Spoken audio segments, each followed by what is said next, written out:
Good afternoon all.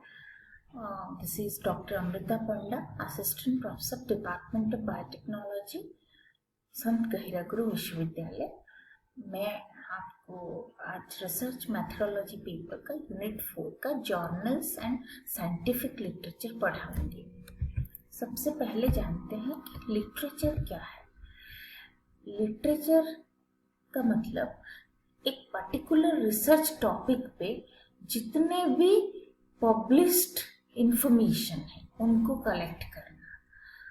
So it doesn't mean कि एक topic के जितने रिसर्च पेपर है, बुक चैप्टर्स हैं, पॉपुलर आर्टिकल्स हैं, आप सभी को इंक्लूड करें अपने कलेक्शन में,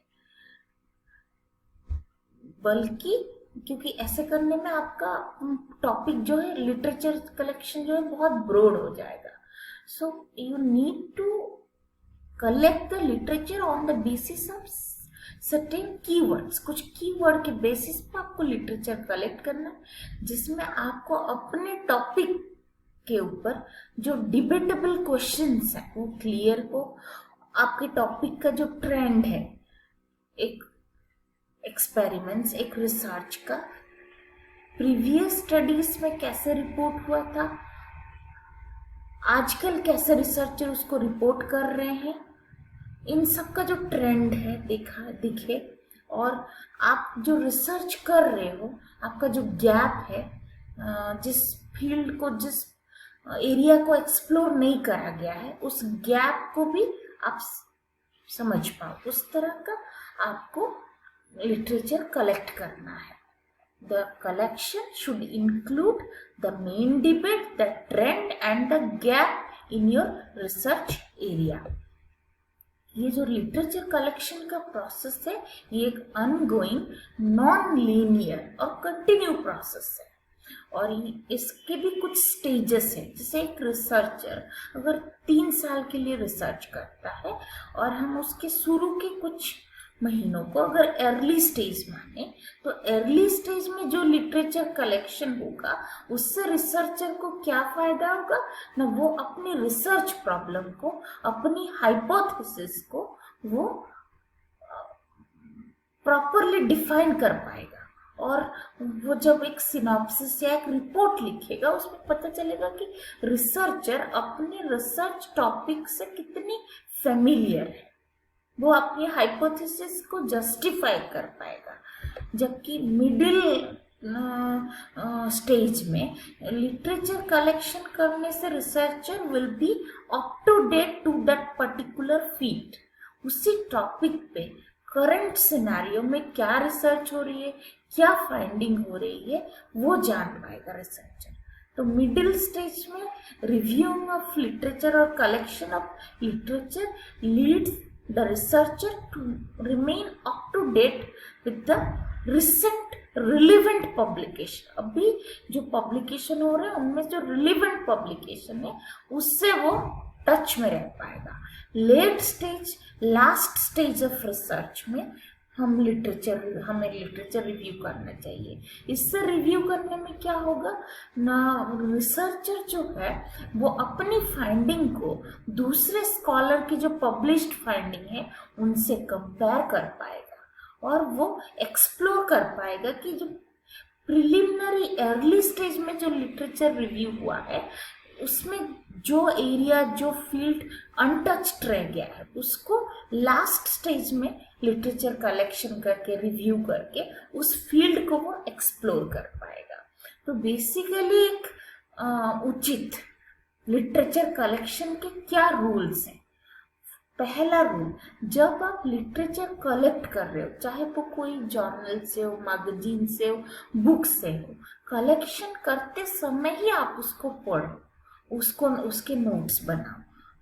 व्हाट आई मीन टू से कि एक पेपर में क्या इंटरेस्टिंग फाइंडिंग्स है, कैसे एक फाइंडिंग को दूसरे फाइंडिंग को कैसे अरेंज करा गया है, सिस्टमेटिकली कैसे ऑर्गेनाइज करा गया है, और इससे आपको क्या पता चलेगा जब आप पढ़ते पढ़ते ही नोट करोगे, take the notes while writing, उससे आपको पता चलेगा how you can able to write a literature review.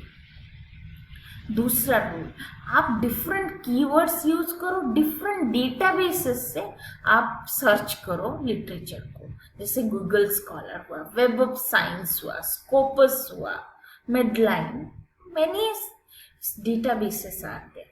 उसमें आप क्या देखो, कौन से ऐसे रिसर्च पेपर हैं जो, या रिव्यू आर्टिकल्स हैं जो रिलेवेंट पेपर्स को साइट करें। Look at, concentrate and focus only at those papers. मैं यहाँ पे आपको एक स्क्रीनशॉट दिखाना चाह रही हूँ जिसमें गूगल स्कॉलर डेटाबेस से मैंने कीवर्ड दिया है।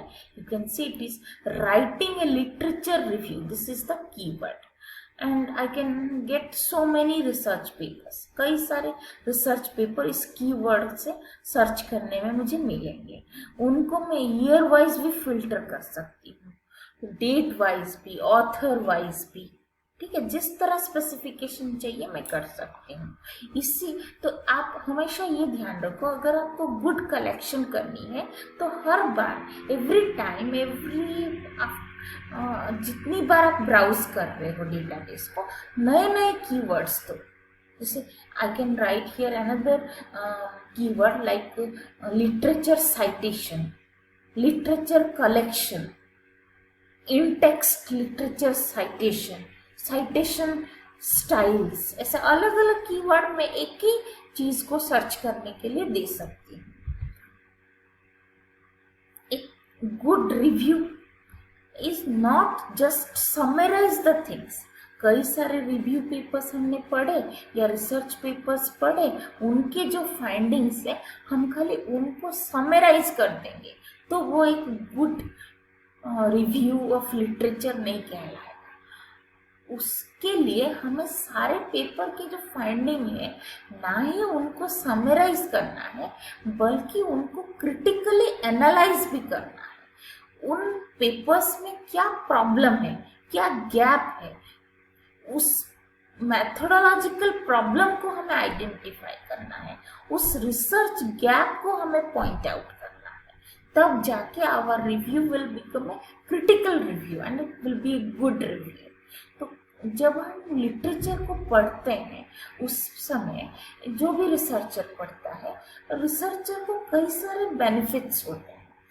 वो उसी पर्टिकुलर रिसर्च टॉपिक के क्या मेजर अचीवमेंट्स हैं उनको जान पाता है, उस एरिया का क्या डिबेटेबल एरिया है, मीन्स किसमें लोगों के फाइंडिंग्स, कुछ लोगों का तो सिमिलर आ रहा है, कुछ लोगों का कॉन्ट्राडिक्टरी आ रहा है, तो क्या डिबेटेबल एरिया है उस रिसर्च टॉपिक का, और उस हाइपोथेसिस की क्या आउटस्टैंडिंग रिसर्च क्वेश्चन है, ये वो जान पाता है रिसर्चर।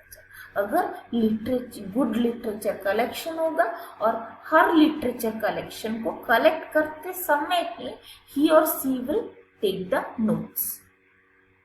ऐसे करने में क्या होगा ना, लिटरेचर कलेक्ट करते करते ही, क्योंकि हम थोड़ा थोड़ा लिख रहे हैं हर पेपर का पढ़ के, finally our rough draft will get ready. हम literature review of literature chapter हमारा रेडी हो जाएगा, किसी भी रिसर्च पेपर का हो या रिसर्च प्रोजेक्ट का हो या थीसिस का हो, किसी का भी। तो लिटरेचर कलेक्शन एक इम्पॉर्टेंट पार्ट है and it should be always after the selection of the research topic. So always remember, research topic selection must be first step. उसके बाद next is research topic relevant literature collection.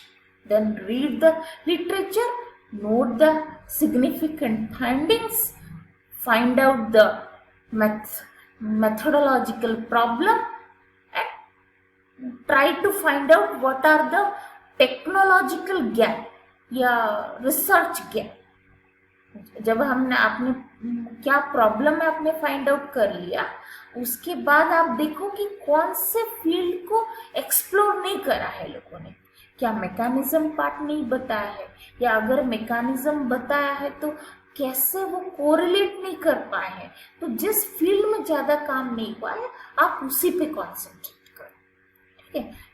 Then इस slide में आप लोग देख रहे होंगे, इस यहाँ पे मैंने लिखा, जब a good review does not just summarise the literature but discusses it critically, identifies the methodological problems and points out research gaps. इसमें मैंने ब्रैकेट में दो ऑथर का नाम लिखा है और ईयर का नाम लिखा है। इसको कहते हैं इन टेक्स्ट साइटेशन।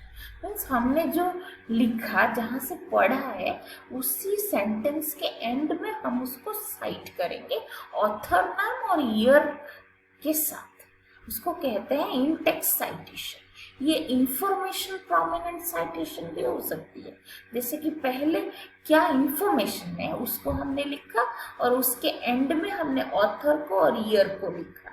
या फिर कोई जर्नल्स में उसको ऐसे भी लिखते हैं, माने स्क्वायर ब्रैकेट के अंदर नंबर करके। कोई जर्नल्स में इस नंबर को सुपरस्क्रिप्ट भी करते हैं। फॉर एवरी जर्नल और and books the citation style can be different. तो ये है इंफॉर्मेशन प्रोमिनेंट साइटेशन। नेक्स्ट है author prominent citation. Author prominent citation में क्या होगा, ऑथर्स रिपोर्ट कर, पहले ऑथर का नाम लिखेंगे, ईयर लिखेंगे, फिर उन्होंने क्या रिपोर्ट करा वो लिखेंगे। जैसे यहाँ मैंने लिखा है Padhi et al 2016 reported that MTB RV0024, its name of a gene, might play a major role in biofilm formation and subsequent resistance against antimicrobial drugs। तो ये फाइंडिंग उन्होंने रिपोर्ट करा। तो मैंने पहले ऑथर का नाम लिखा, फिर उनका फाइंडिंग के बारे में एक्सप्लेन करा। It is called author prominent citation. Text के अंदर लिटरेचर को साइट कर रहे हैं, या फिर जब कई सारे ऑथर्स एक ही फाइंडिंग्स को कंक्लूड कर रहे हैं तो हम ऐसे भी लिख सकते हैं, एक कंक्लूडिंग सेंटेंस लिखे, फिर उसके एंड में सारे ऑथर को हमने साइट करा।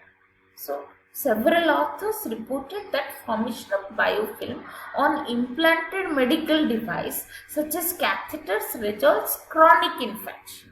The same conclusion reported by so many authors. So I mixed all the authors' contribution and I have written a single sentence that is called author prominent citation. उसके बाद मैं आप लोगों को ये ग्राफ दिखाना चाहूँगी।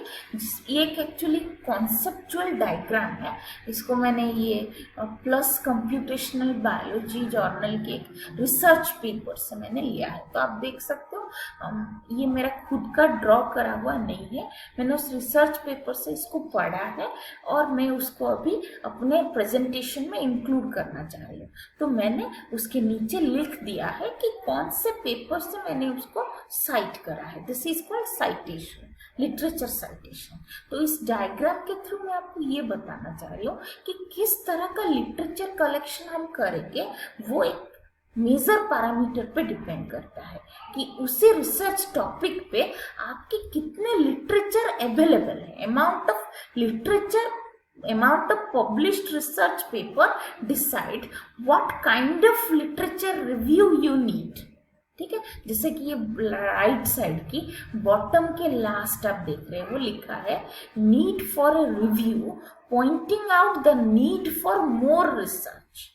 क्या है ना, आपका अमाउंट ऑफ पब्लिश्ड लिटरेचर कम है, यहाँ है ना, यहाँ पे तो पब्लिश्ड रिसर्च कम है और लिटरेचर रिव्यू ज्यादा है इसमें।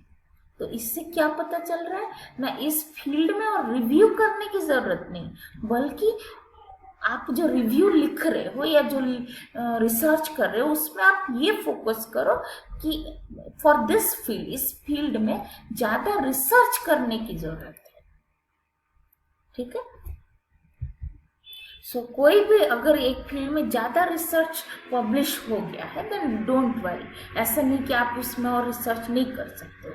आप मेनली जो पब्लिश्ड प्रीवियस रिसर्च है उससे ये फाइंड आउट करो कि उनके लिमिटेशंस क्या है, उसका एक नया डायमेंशन फाइंड आउट करो, नया एंगल, फिर आप अपनी हाइपोथेसिस को उसमें जस्टिफाई करो। These are my references. Thank you.